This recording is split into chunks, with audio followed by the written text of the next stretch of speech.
Hello Capricorn, thank you for joining me for your weekly forecast for week commencing the 27th of February. Last week's solar eclipse provides a backdrop of energy for the next 6 months, and it's all to do with how you think, express yourself, and to some degree perhaps also to do with technology and how it feeds into your everyday existence. Some Capricorns may even get a new mode of transport during that period of time. But this week sees the Sun continuing its conjunction with the dreamy energies of Neptune, which did embrace that eclipse too. Neptune is a wonderful planet. It's drifting, it's moving around, it's ephemeral. So it can help you to get in touch with the deepest corners of your imagination.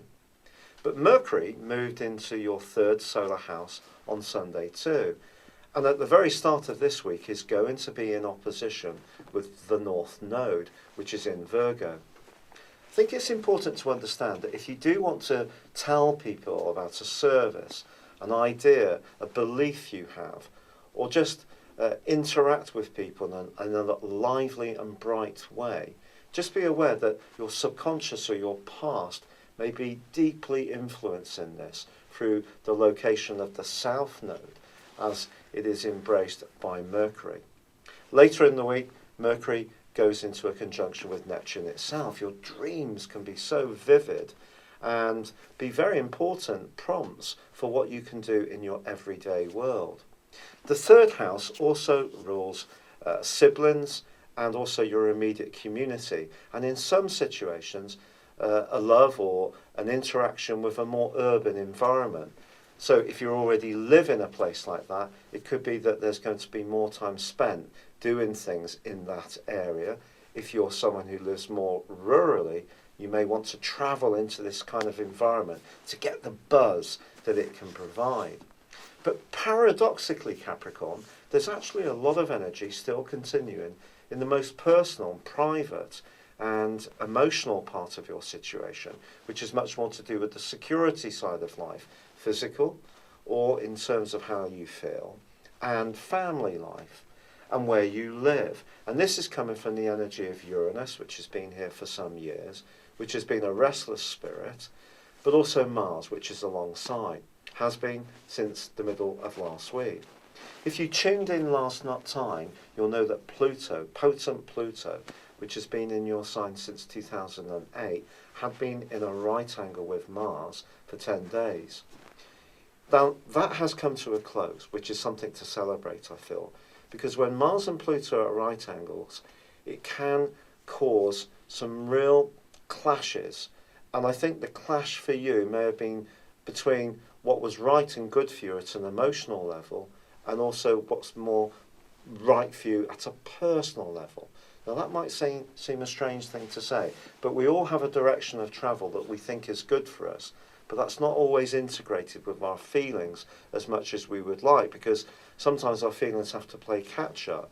So a compulsion to change certain elements of your life, which is coming from Pluto or coming from you, may have been going against the needs or reactions of the people closest to you, and they may have wanted to maintain the status quo. Or perhaps it's you who's wanted to maintain the status quo, and it's been like an inner tension. Now that tension can continue to prevail because Mars alongside Uranus is hardly a relaxed alliance, especially in the sign of Aries, and the two are in opposition with Jupiter. It can certainly give you a much bigger idea of what you want in terms of where you live, and for some goats that may even mean taking a step up the housing ladder or renting a bigger or different place to live, one which is more in keeping with the needs that you have. But for other Capricorns, it may just mean making some sudden changes to where you live to sate the kind of restlessness that may be buzzing around. Now with Venus going into a retrograde as this week draws to a close, the changes could be as decorative ones as much as anything else. Or it could see you thinking very carefully about the emotional components in your love relationships or the closest ties. And that analysis can continue right through to the 2nd of April. However, there is as this week draws to a close, a wonderful alliance between the Sun and Mercury. When these two get together very closely, it can create the potential for ingenuity, and your ideas can be absolutely buzzing. And I also feel that they're going to be a bit less influenced by the dreamy, blurry influence of Neptune.